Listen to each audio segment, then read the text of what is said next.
I'm also here wearing a suit, and here's what we're going to tell you.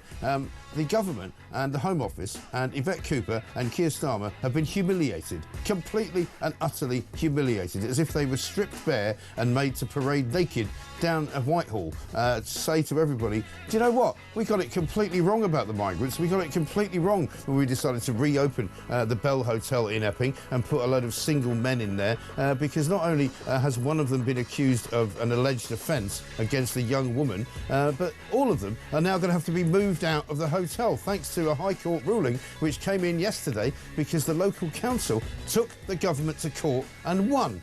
And it is, let me tell you, no small thing. This is one of the biggest developments in the history of politics in this country because we have had 14 years of the Tories. We've just had 1 year of Labour, but basically they decided in their wisdom at some point or other during that period that it was a good idea to house migrants who come here illegally in hotels, give them free access to the local town, give them free movement, give them free food, give them free bicycles to drive around in if they wanted to deliver food and actually work illegally, give them free everything, right? And look after them, get doctors to come and see them, get dentists to come and see them, and have them treated as if they were indeed five-star passengers on a cruise ship.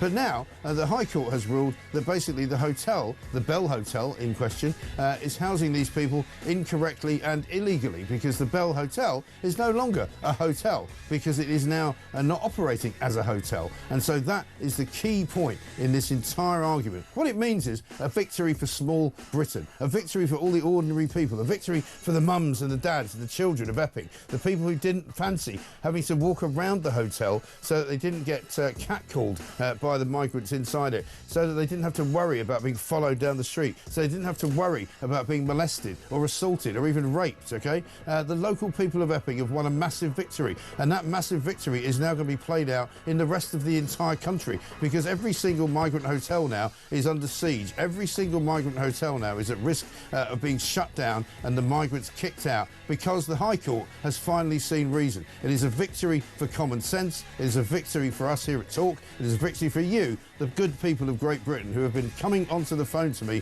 for the best part of the last 4 years going, what the hell is going on? Why the hell are we opening our doors to these people? Why the hell are we inviting them in? Why the hell are we giving them everything? And they're just abusing us, abusing our daughters, abusing our sisters, abusing our wives, and abusing any woman that they can come across because basically they come from medieval countries with ridiculous attitudes about female personages because they can't hold themselves to account. They can't walk down the street without wanting to expose themselves. They can't walk down the street without wanting to touch a woman's breast. They can't walk down the street without wanting to put their arms around them or put their hands down the back of their trousers. You know, these people are uncivilised, they're unwelcome and they're unwanted. And the sooner we get them kicked out of this country, the better. It's as simple as that, ladies and gentlemen. It's 6 minutes past 6. Let's get it on.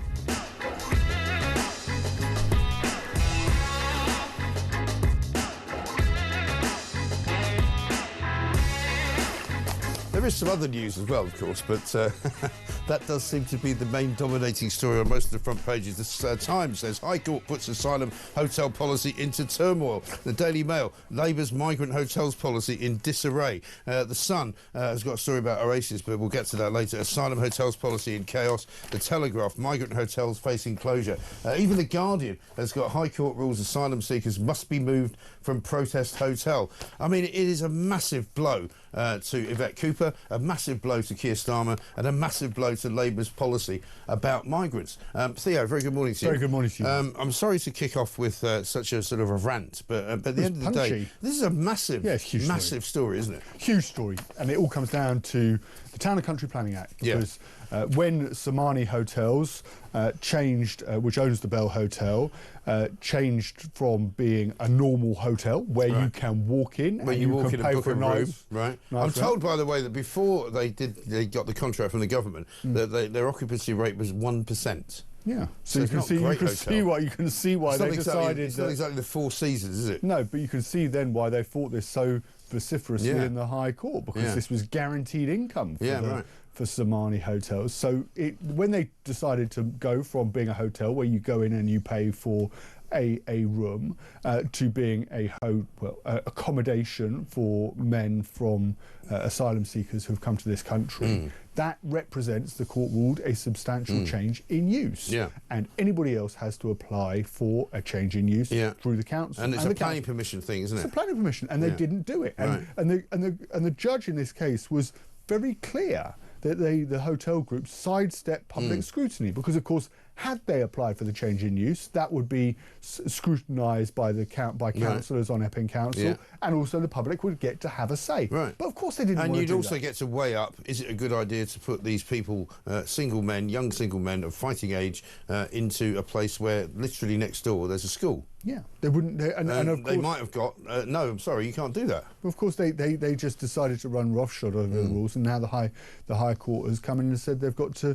The migrants have got to be removed. Right. And the significant part of that story, and I said this yesterday on Jeremy Carl's show, is that basically, if that's the precedent that has now been set, which means that any hotel which is operating as a migrant hotel is now no longer a hotel under the new planning rules, then every single other hotel which is no longer a hotel will have to be shut down as well. So you could get the council up in Disses in Norfolk. Dis in Norfolk, yeah. So go to Altrincham up in Manchester. Right. So you would get the hotel group in Altrincham or in Dis saying, well, no, we're allowed to do this. Yeah. And now the council up in Norfolk or in Greater Manchester will go to the High Court and say, no, thank you, we don't want this. Our residents are absolutely furious about it. And the High Court judge said, well, actually, I think this is perfectly okay. And they'll go, no.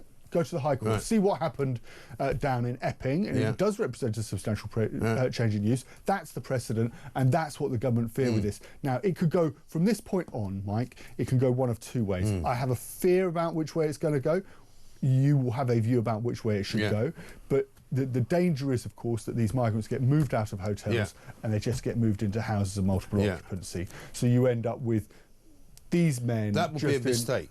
That will be a massive mistake. What they've got to do, and this is my message to the government now, you want to get out of the shtuck that you're in, you've got to start deporting people immediately. Just start putting them on planes and get them the hell out, because that's what people in this country want. You know, we have seen in the past month an incredible rise in public protest, very peaceful, by the way. One of the things that Yvette Cooper's Home Office did was they challenged this case at the last minute. I mean, how useless is that, by the way? They came in on the night before the trial was about to start and put their case to the judge and said, look, you know, we really need to reject And what this. did they use? Human rights legislation? Yeah, we need to keep these people in the hotel because otherwise it will risk, damage to the community, la-di-la-di-la. You know, but what they didn't say was what their plan is for the future, because they've told us that they're supposed to be moving them out of hotels anyway. That's what they want to do, right? Yeah. And we know that in that case they have to put them into private housing in some way, shape or form.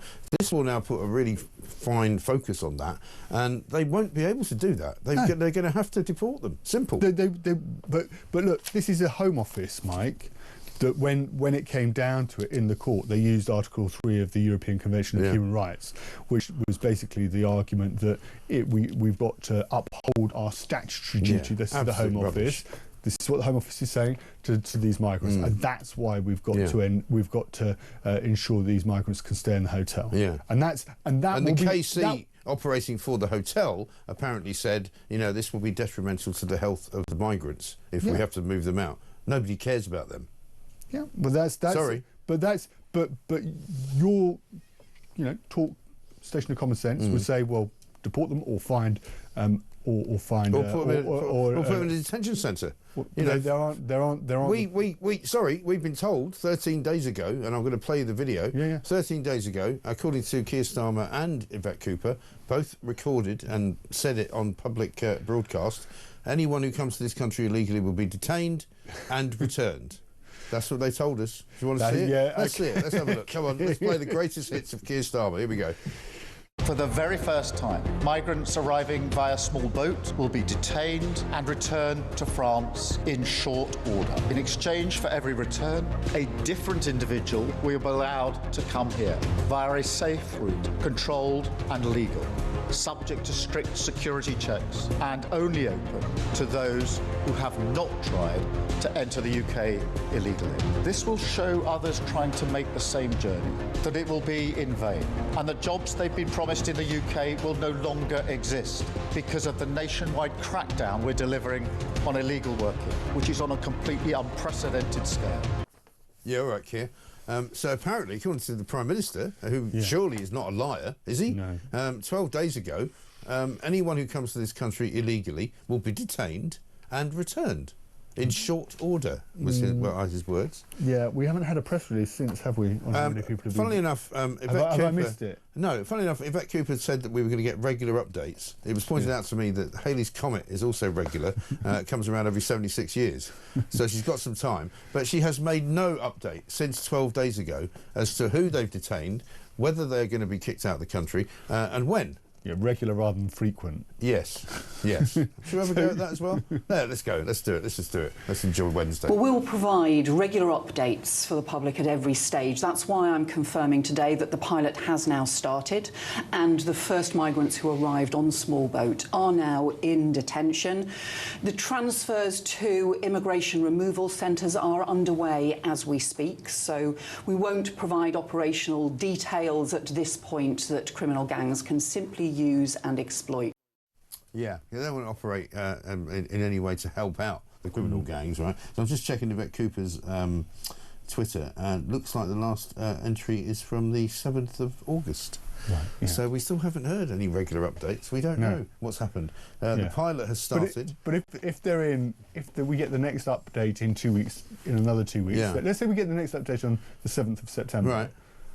I don't know if we will, and then we get an update on the 7th of October, and an update on the 7th of October, November. Then they could say they're regular updates. They're just every month. Yeah, you're being far too generous, I think. I'm literally dancing on the head of a pin. Stephen Swinford, political editor of The Times, put this out last night, just apropos of what has happened. The Home Office attempted to stop the Asylum Hotel in Epping from being closed on the following basis. One, it would substantially interfere with the Home Secretary's statutory duty to house asylum seekers under the Human Rights Act. Two, specifically it says there is a risk of breaching the rights of asylum seekers under Article 3, as you said, of the ECHR, which prohibits torture and inhuman or degrading treatment or punishment. I mean, it's not a very nice hotel, but I wouldn't call it inhuman or degrading. I've been there, no, number three, there are very considerable constraints on asylum accommodation. Four, the injunction would require the Home Office to relocate a sizable number of people in 14 days. That's a big problem for them because they've got to get them out in 2 weeks. And even if they apply for some kind of appeal, I think they still have to move them out first.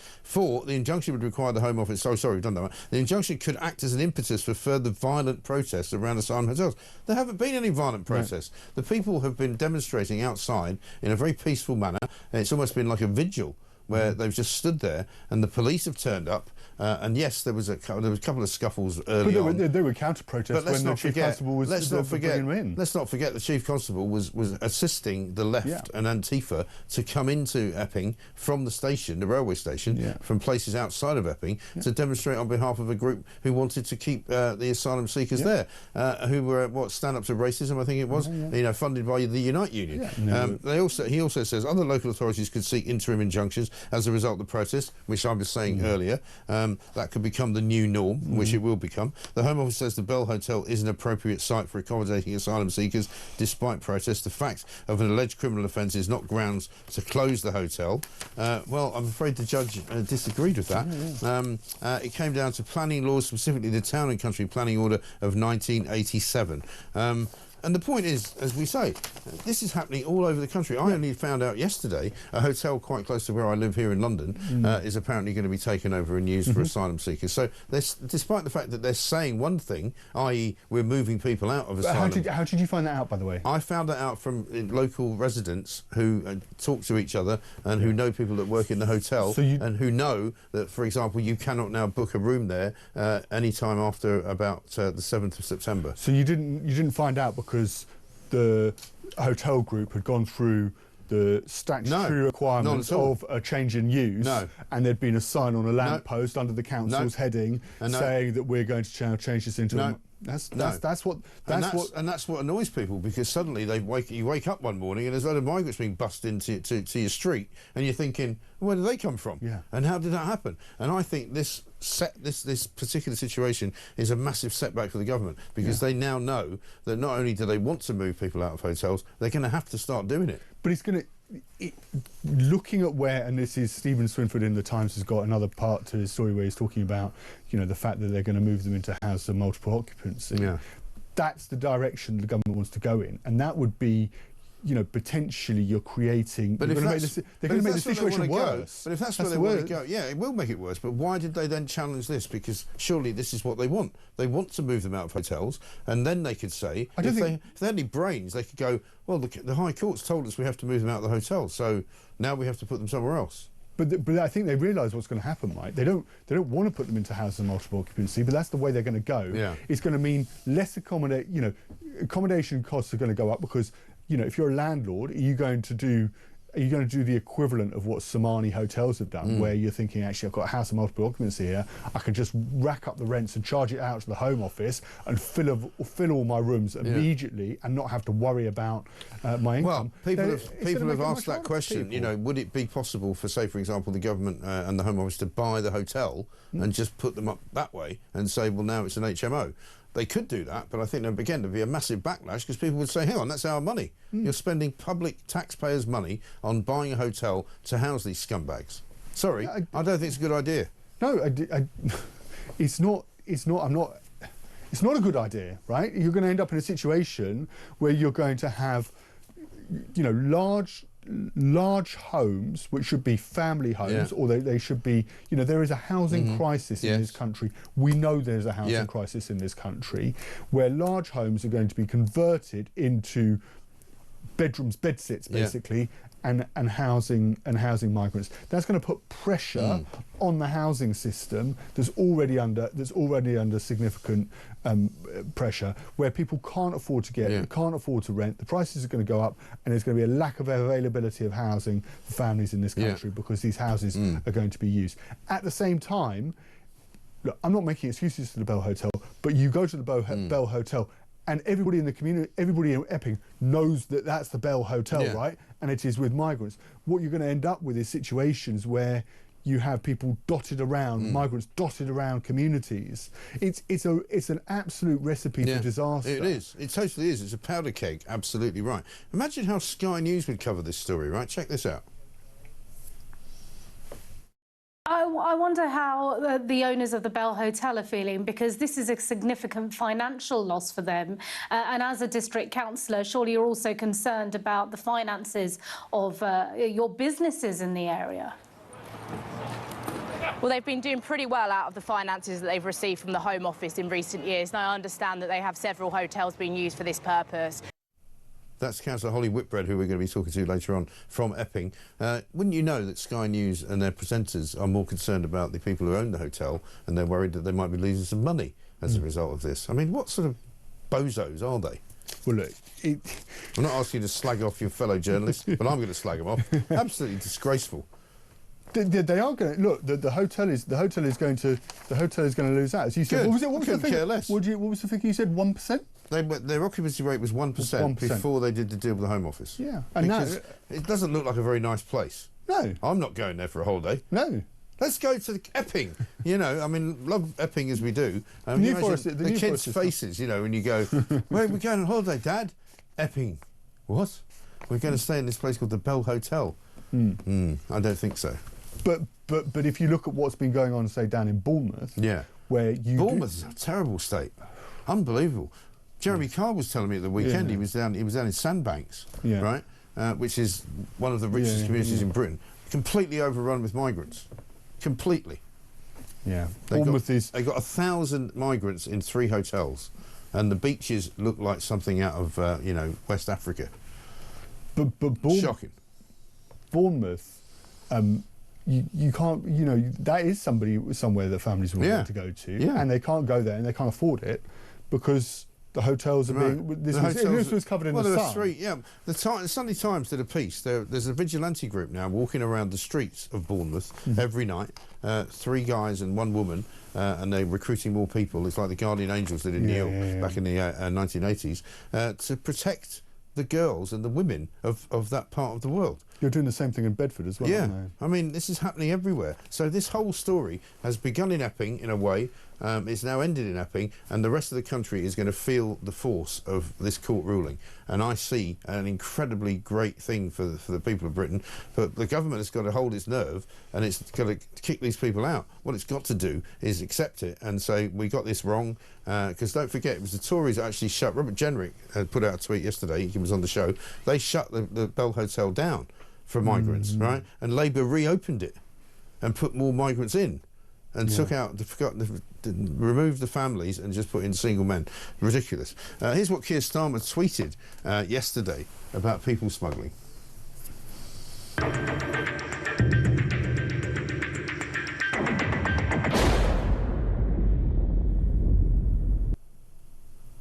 So that's one bloke. Is that the same bloke he's been talking about all this time? You know, the people smuggler who they managed to actually arrest and now convict. They're one person, and there's the migrant tracker. It hasn't moved, by the way, since Monday. I don't believe that should be the same number, 51,239. It was that on Monday. We need to update it, I think, because I suspect it's now closer to 53,000. Yeah. And they've got one guy, and that's what they're boasting about with that ridiculous sort of XTC. You know, we're making plans for Nigel. You better start making some plans for Nigel because he's coming for you. You know.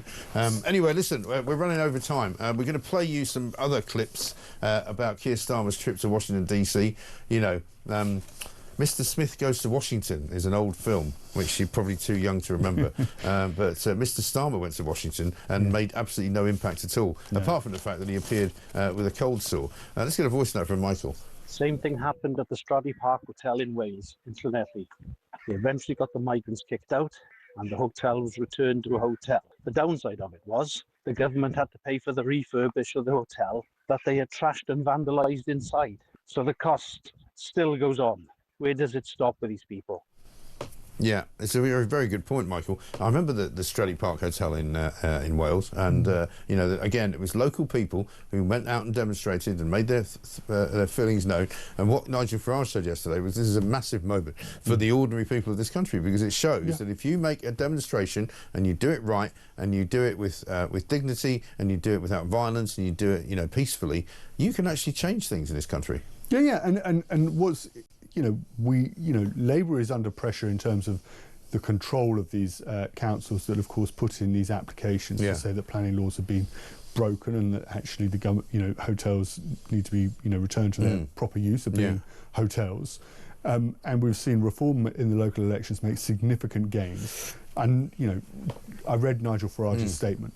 Make no mistake about it, the diktat will be going down from Reform HQ over in Millbank Town, just a couple of miles from where we are, Mike, to say to Reform Council leaders, find out whether, get a list of the hotels, get that application in right now to the High Court to say that planning laws have been broken. And they're controlling something like, you know, 12 councils, I think it's actually as many as 15 councils across the country, where they are the largest party or they actually have outright control of the council. We've got council elections coming up next May. Tories will be doing it because they also control a number of councils as well with reform. The only councils that won't be Labour. Yeah, no, I've already got a note overnight from Broxburn Borough Council, which says basically the Delta Marriott Hotel in Cheshunt is currently housing illegal migrants. Broxburn Borough Council would now take action. Yeah. The UK has woken up. And that's going to be happening this morning all over the place. And they'll just be putting in the applications really quickly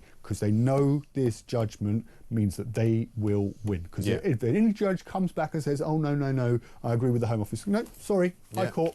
Yeah, no, that's what happens. There's your precedent. I'm afraid you just follow that. Listen, Theo Ashwood is here. It's Mike Graham here with you as well.